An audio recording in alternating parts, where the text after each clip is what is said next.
todos nós estamos no mesmo barco. E se a economia vai mal, pode ter certeza que o Brasil todo vai mal.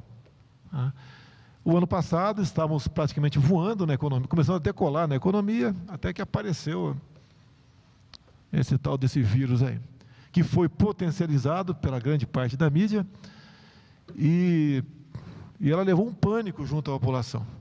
E eu confesso, eu vi governador sendo pressionado pela população, que o estado vizinho havia fechado tudo e não havia fechado nada ainda. Então, com esse pânico todo da população, acredito que alguns governadores foram além do necessário para aquele momento, que o objetivo de achatar a curva não é evitar que eu, ou o Paulo, ou algum dos senhores pegasse o vírus, era evitar que pegasse o vírus quase que de forma simultânea. Todos nós pegaríamos. E onde eu falei, não adianta correr, nós temos que enfrentar, poxa. Eu não sei que geração é a nossa, né?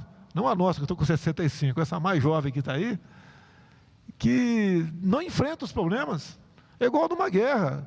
Se você ficar dentro da toca, tu vai morrer. Você vai ter que atirar. E nós tínhamos que enfrentar o vírus. Bem, veio a decisão do Supremo, onde, para mim, chefe do Executivo, cabia basicamente recursos e meios para estados e municípios enfrentar a tal da pandemia.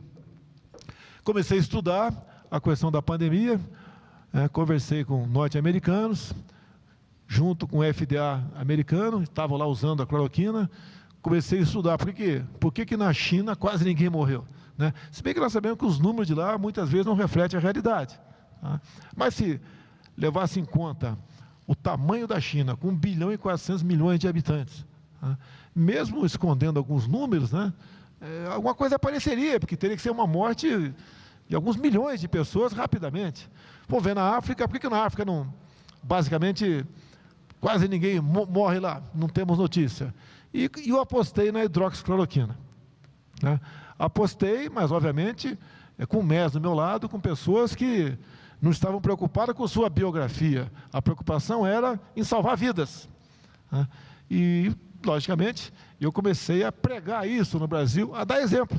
E comecei a andar no meio do povo. Olha, eu sou general, eu tenho que estar no meio da tropa. Eu não posso ficar numa redoma de vidro, vendo o povo lá atrás enfrentando um problema e eu não sentindo esse problema do lado deles.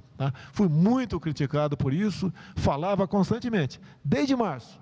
Como agora o OMS também reconhece, através do seu diretor-geral, dizendo que vida e economia não podem ser dissociados. Parabéns! 5 meses depois, uma pessoa que é militar, não tem nada a ver com a medicina, já havia falado. Também assisti há pouco, ele falar que, mesmo vindo a vacina, nós teremos que aprender a conviver com o Covid-19. É óbvio, essas coisas quando vêm, você não tem como erradicar, pelo que parece, de forma definitiva, com todos os meios que a medicina se apresenta para nós. Mas, uma coisa é certa, o senhor sabe disso.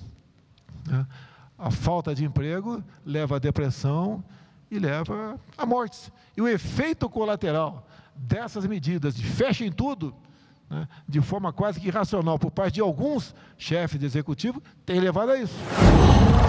Qual